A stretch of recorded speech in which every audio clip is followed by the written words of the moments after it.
Loading up.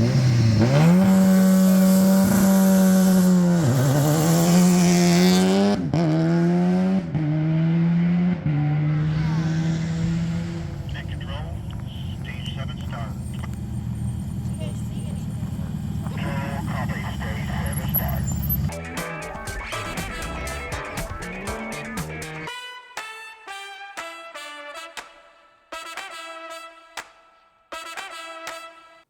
Well, it's great to have everyone back here for LCARA Ham Radio. And if you're looking for something to do in ham radio that's not always about talking about the radios or antennas, get involved in community events, like in our case, the McCreary Gravel Rally. Gave us an opportunity to bring out our travel trailer, some of us. As you can see there in the background, we have the organizer's tent, if you will. And then we have the emergency communications trailer just behind that and to the right. And you can see that long mast as well. This was a lot of fun to get our equipment out and practice our skills. They can't hold one of these rallies without ham radio. This is a demonstration of one of the drive-on masts that KY4CKP and I put together.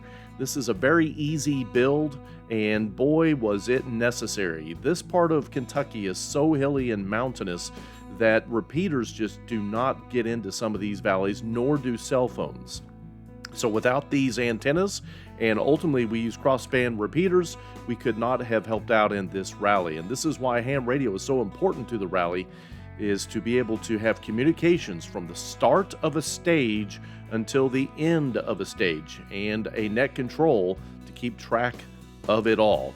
This is one of the drive-on masts being utilized by KK4YUG. This was on stage 5 and 6, or stages, and he was at the end of the stage, and you can see here utilizing a Kenwood, it looks like, to make this happen.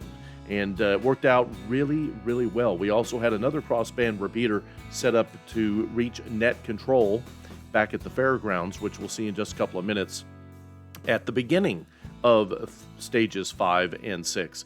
Wish we could do it with just one, but the terrain was so hilly, we required two. A little bit blurry here, but this was a capture of the finish crossband repeater for stages 5 and 6, and you can see KK4YUG's truck, and he's got his chair there ready to go. You need to man these stations just in case the crossband repeating wasn't working. We could manually relay the start and finishing. This was KD6FTR station, and he was at the start of stages 5 and 6, and you can see the crossband repeater setup, the drive-on mast with some weight on it, and in his vehicle there. This particular couple of stages, 5 and 6, were extremely difficult to get communications all the way back to net control.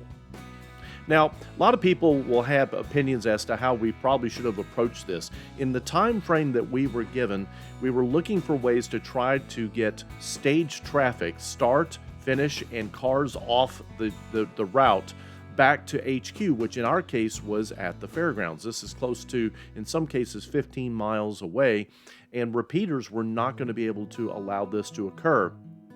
There are a couple of repeaters in the area, but not sitting on top of this particular geography, which I've got an overview map coming up in a minute. So we decided to use crossband repeaters.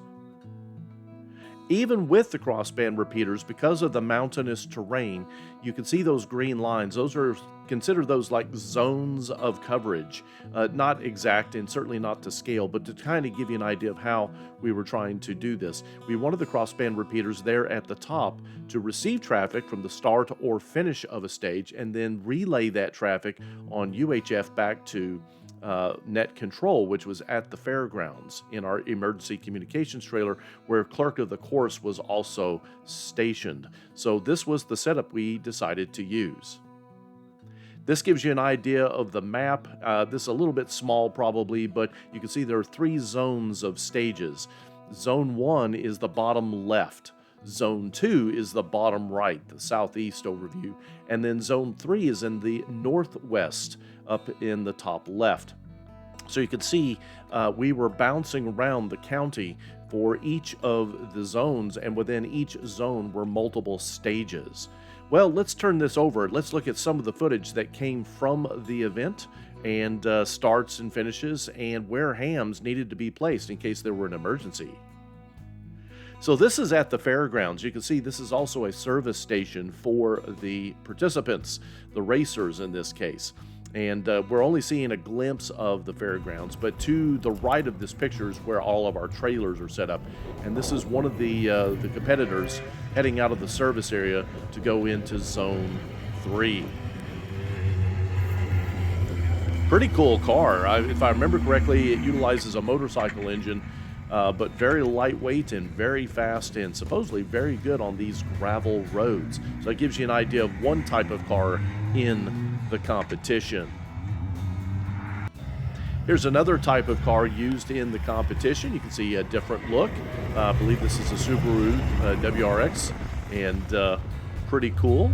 Setup going there, and then another one coming behind him. We had men and women competing in this, and there's a driver and a co-pilot. This was on stage 5 and 6, and there was a little creek crossing, so you can see the car has to slow down, hit the creek, and then speed away. We had Big South Fork Amateur Radio Club helping us at this location, so there were 2 clubs working this event, not just LCARA. Another car here takes off down this particular stage. And one more, just to show you another type of vehicle, another type of competitor.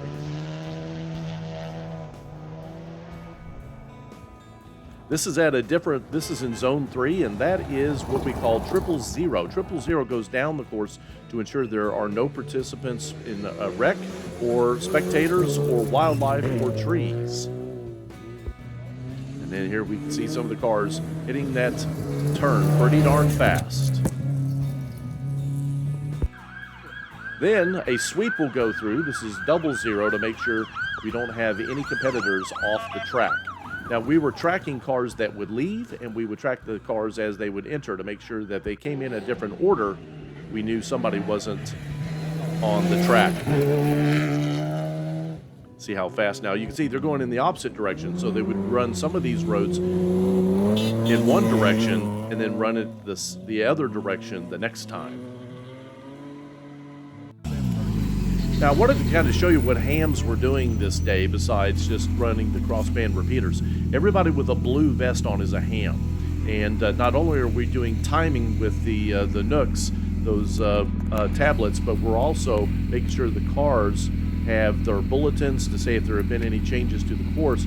We're turning in their times, and then that's relayed into Net Control, who's sitting in the vehicle. I'm running the camera here, making sure that they sign the bulletin and they get their start time annotated on their card, and there's a ham in the truck relaying this information back to Net Control. See the EMS in the background. If somebody goes off the track, the hams are there to relay that information to EMS. Other hams out on the course can let us know here at the beginning or the end that EMS needs to head out and go help out a competitor in case there was a particularly bad accident. Here we're at the beginning of a stage. You can see them taking off. Hams also here being used.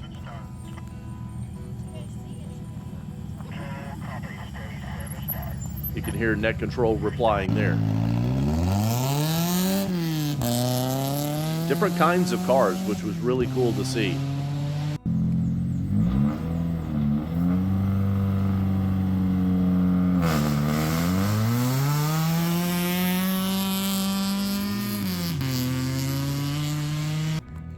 And here we are at the end of a stage, so you can see the stop sign there, and we're tracking not only when they came through a flying finish further up on the course, but they come in here, hand me their card, and then again, HAMRadio is tracking stage finish, stage start for each of the cars. And then we have a sweep to go check the course to make sure no competitors are off the course. Sadly, we did have some competitors hit some trees.